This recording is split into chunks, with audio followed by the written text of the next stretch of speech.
Conversaciones sectoriales. Oportunidades, innovaciones, mejores prácticas, casos de éxito e información relevante para mejorar el desarrollo del sector en la voz de sus protagonistas. Hay muchas razones por las cuales uno querría tal vez trabajar desde casa al menos algunos días por semana, pero esta vez, dice Laura Ripani, economista del Banco Interamericano de Desarrollo, no es cuestión de elección porque para muchos de los que trabajamos en una oficina, el coronavirus impuso el trabajo a distancia de forma obligatoria, como si fuera un experimento a escala mundial del teletrabajo o del home office, como nosotros lo llamamos comúnmente.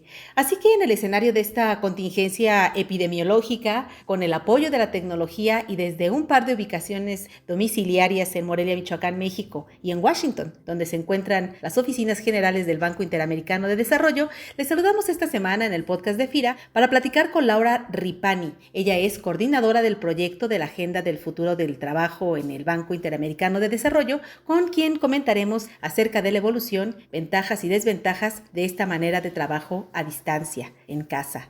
Laura Ripani, bienvenida al podcast de FIRA. Muchas gracias por la invitación.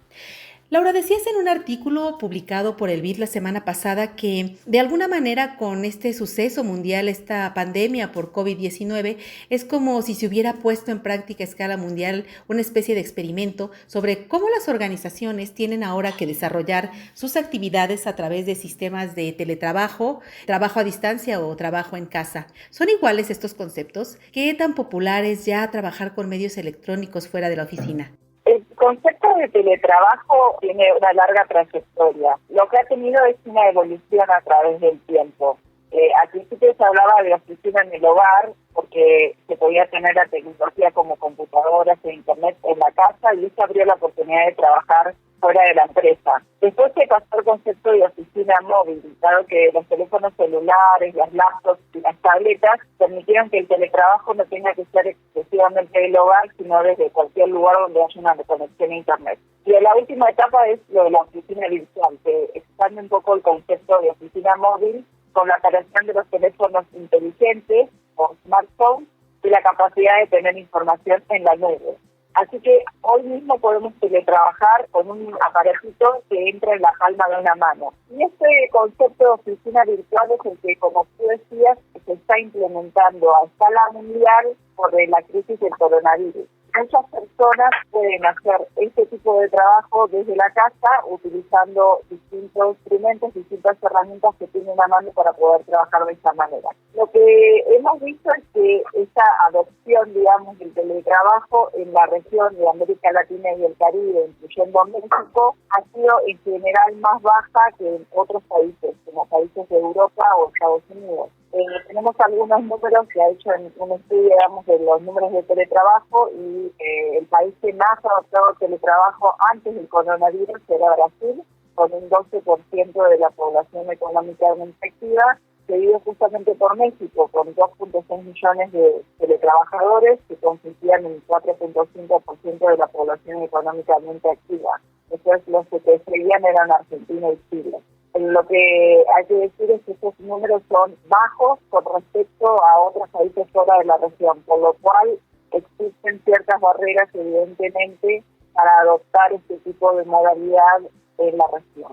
Y cuando comentas esta estadística en México como uno de los países de la región con menor experiencia o acceso a los mecanismos de trabajo a distancia, adicionalmente habría que decir que estos mecanismos de trabajo los reconocemos más en la iniciativa privada, en las empresas que trabajan por proyectos y que en ese proyecto tienen tramos de control definidos, que tienen supervisiones y autorizaciones donde se faculta a cada nivel, con entregables definidos que involucran equipos de trabajo multidisciplinarios y en donde al final se entrega un producto, un servicio específico para el usuario.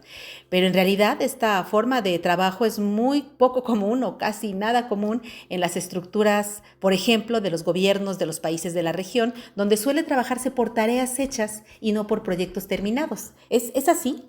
Efectivamente, muchas empresas en América Latina y el Caribe todavía no están preparadas para tener esta modalidad de la manera más eficiente, ¿no? Como tú decías, las empresas que pueden aprovechar mejor el teletrabajo son aquellas empresas que, número uno, toman desde el más alto nivel gerencial a esa modalidad como una modalidad que puede ser muy eficiente para la productividad, para aumentar la productividad de la empresa.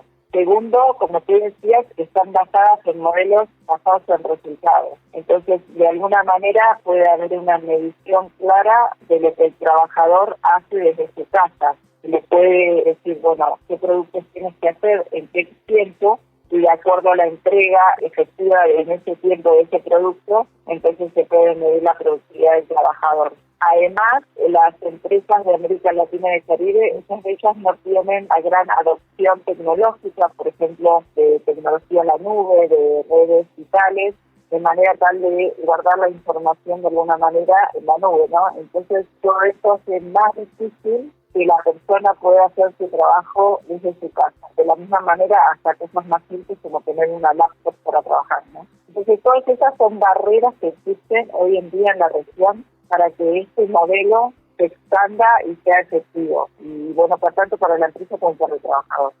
Ahora, en tu experiencia, ¿qué otras ventajas y desventajas se identifican en los sistemas de trabajo a distancia? Lo divertido de este tema es que muchas veces las ventajas se mezclan con las desventajas, o son ventajas o desventajas para distintos tipos de trabajadores. En primer lugar, una de las cosas que más atrae el teletrabajo desde el punto de vista del trabajador es que da mayor flexibilidad de horario. El teletrabajo hace más difícil definir de qué hora trabajamos, y eso puede ser una desventaja. Esa mezcla de esas dos fronteras o dos ámbitos del trabajo y la vida personal se mezclan y pueden tener impactos negativos tanto a nivel de estrés como de la salud, hasta física o mental en general, ¿no? Pero por otro lado, puede tener efectos positivos porque uno puede de alguna manera combinar mejor la vida personal y la vida profesional. En qué horario se está trabajando y en qué horario se está, digamos, disfrutando de la vida personal. Otra ventaja que se puede tener es la productividad. Los efectos del teletrabajo van a depender de sistemas de información y comunicación de la empresa, como mencionaba anteriormente, la cultura corporativa. Una de las grandes ventajas que se tiene con el teletrabajo también es romper las barreras de acceso que tienen ciertas personas para acceder a buenos empleos. Y en ese sentido, por ejemplo, las personas con discapacidad física en nuestros países tienen varias barreras para llegar a un lugar de trabajo. El teletrabajo puede permitir a esas personas trabajar en su casa de manera eficiente, quebrando un poco esas barreras de la propia discapacidad. También a otras personas, como aquellas personas que están a cargo de niños o de personas mayores, donde entonces tienen que equilibrar esa parte personal con la profesional. El teletrabajo puede ser una opción muy interesante para las personas que no pueden trabajar de una manera de 9 a 5 en un lugar fijo todos los días. Otra parte es que, el trabajo fuera de las oficinas supone una coordinación muy importante de autogestión por parte del colaborador y por otra, una forma diferente de los empleadores o de los jefes para supervisar. Es decir, ¿cómo puede un directivo a distancia, sin una comunicación directa con sus colaboradores, revisar, por ejemplo, listados de actividades diarias o semanales de 15 o 20 personas a su cargo, sin terminar al final con un cúmulo de documentos que en el día a día, semana a semana, pueden acabar convirtiéndose en algo que ya no se puede administrar? ¿Cómo encontrar ese balance de gestión? Sí, es una muy buena pregunta, porque esto es algo que toma una cantidad de recursos para manejar a las personas a distancia. Entre ellos hay que decidir qué herramientas se van a usar para mantener el contacto y la comunicación. Es necesario que la empresa decida claramente qué herramientas y plataformas serían las preferentes para mantener el contacto. Puede ser videoconferencia, puede ser Skype, Zoom, Google Hangouts, para nombrar algunas, ¿no? Pero tiene que decidir de qué forma va a estar en contacto con sus trabajadores, cómo se les va a solicitar que presenten la información y establecer también roles para liderar los equipos en remoto. No solamente se puede depender de un manager a nivel central, sino que se tiene que descentralizar, digamos, la supervisión en un grupo de trabajo que tiene el rol también de supervisar a otras personas. Y se puede pensar que una sola persona puede hacer toda la supervisión.